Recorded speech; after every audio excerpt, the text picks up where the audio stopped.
Hey, what's happening, everybody? Rod J back again to check out another beer. Thanks for swinging by to check out another video. Well, tonight I'm going to take a look at one from out of Austin, Texas.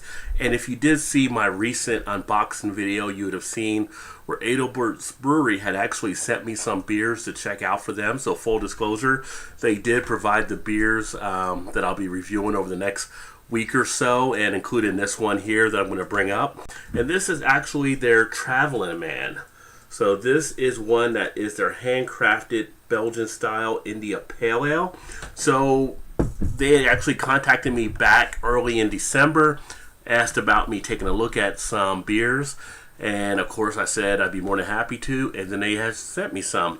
So I want to thank Sarah at Adelbert's Brewery for shooting those over to me. Got them around December 12th, I believe.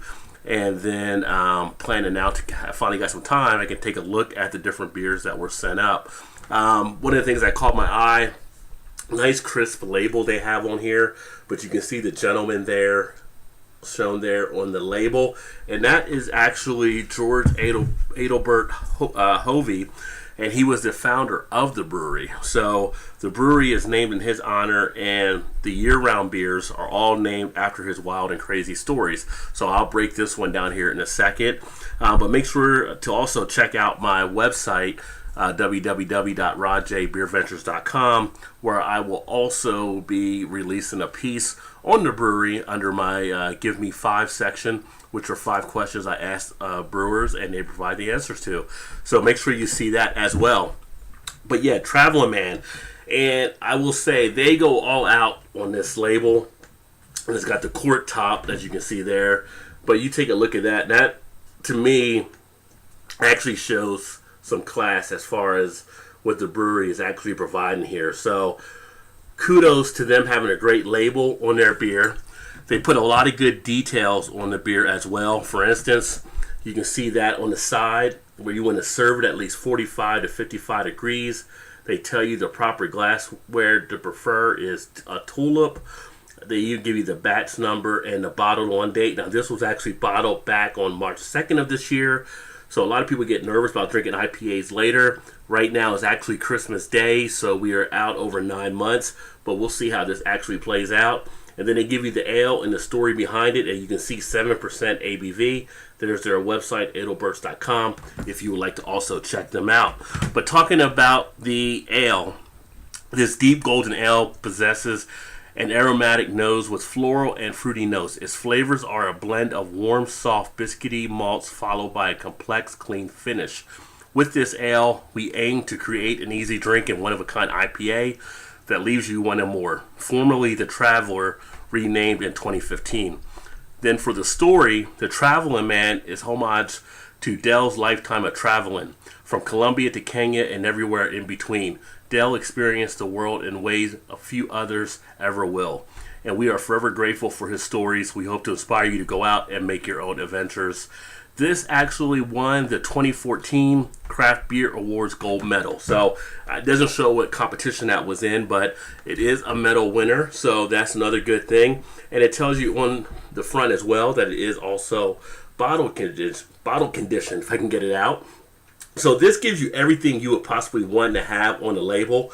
It gives you the ABV, it gives you the temperature, it gives you the glass, it gives you a nice story behind it, and it's got a label that is actually pretty decent, that has a little bit of a class to it. We did a show a few weeks ago talking about labels and how some of the ones that are out there were kind of noted as being maybe a little more sophomorish or not as serious, and that's why some of the craft beers may not be getting the respect they deserve. Here's one that a brewer actually took the time out to make sure they're actually going the right way to create a good image, and I salute them for that.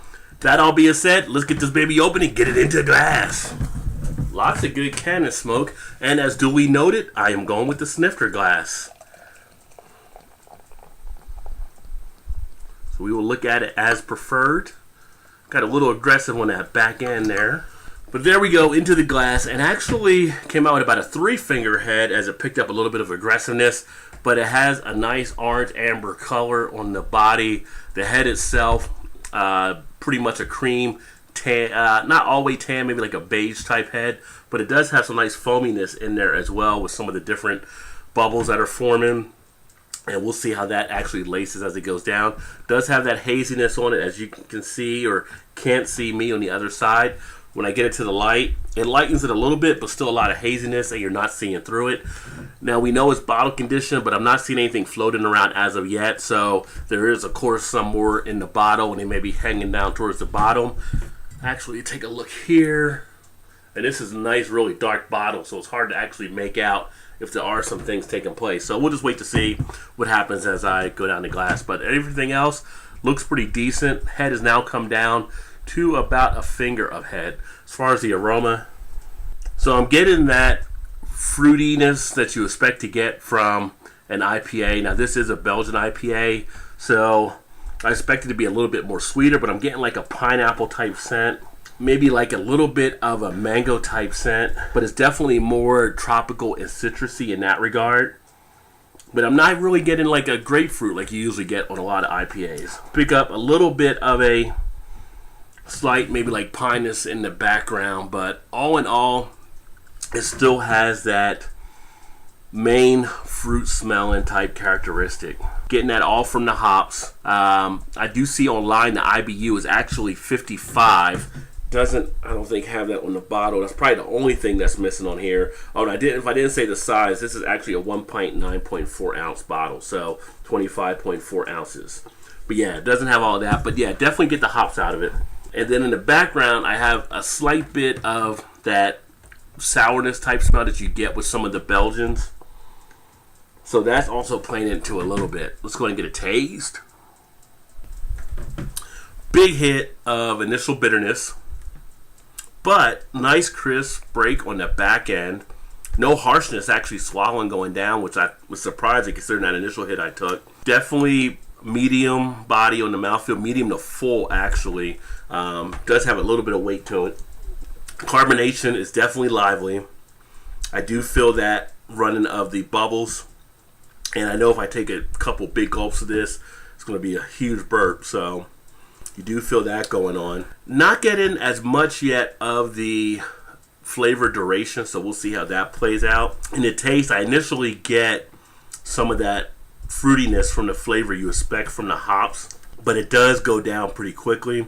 I do have the feeling on the back end of a slight bit of kind of that seltzer water type feel that I mentioned on some of the other IPAs that are out there. Not really any astringency on the back end. The texture is a nice dry texture. Really, it's got a lot of good stuff going for it. And that whole thing with the finish is really, like I said, it's surprising because I was expecting to be a little more harsh on that back end, and it's really not. Now, I didn't get much lacing. I just put some more in the glass.